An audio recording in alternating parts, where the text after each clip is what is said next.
इस बार का जो यूनियन बजट आने वाला है और आ चुका है, इनफैक्ट इस पर सबकी नज़र बनी हुई थी कि वेतन पाने वाले लोग या फिर इनकम करने वाले लोग पर सरकार की मेहरबानी क्या होगी।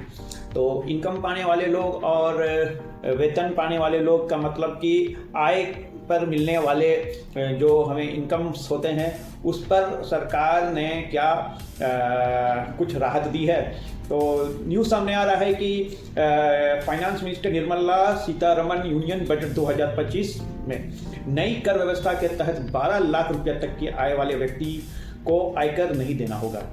मीन्स कि 12 लाख रुपया तक के आय वाले व्यक्ति को इसमें इनकम टैक्स की छूट की राहत दी है। इसे और अच्छे तरीक़े से समझते हैं। बदलाव के अनुसार प्रति वर्ष 12 लाख से अधिक कमाने वाले लोगों के लिए 4 लाख तक की आय पर शून्य टैक्स लगेगा। मीन्स कि जो 12 लाख से अधिक कमाते हैं उनको टैक्स देना है, लेकिन उनका जो टैक्स है वो टैक्स का जो स्लैब होगा वो 4 लाख रुपया तक उनका शून्य होगा। और 4 से 8 लाख तक की आय पर 5% का टैक्स उन्हें पे करना होगा और 8 से 12 लाख तक की आय पर उन्हें 10% का टैक्स पे करना होगा और 12 लाख से 16 लाख के बीच उन्हें 15% टैक्स पे करना होगा। तो मीन्स कि अगर आपकी आय 16 लाख रुपये है तो इससे आप कैलकुलेट कर लीजिए कि कितना आपका इनकम टैक्स लगने जा रहा है।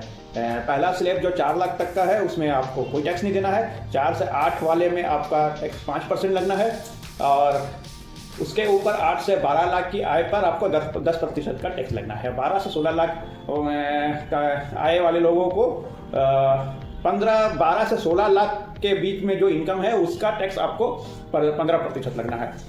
16 से 20 लाख की आय 16 से 20 लाख तक की आय पर 20% का टैक्स रखा गया है। मीन्स कि पूरे अमाउंट पर टैक्स नहीं लगना है, वो डिडक्टेड अमाउंट पर ही टैक्स लगना है।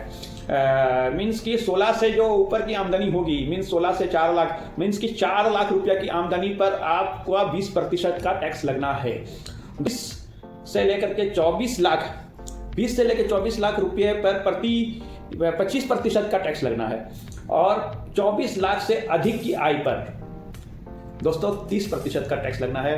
आपको लगभग कॉर्पोरेट टैक्स पे करना पड़ेगा अगर आपकी आमदनी 24 लाख रुपये से अधिक है तो।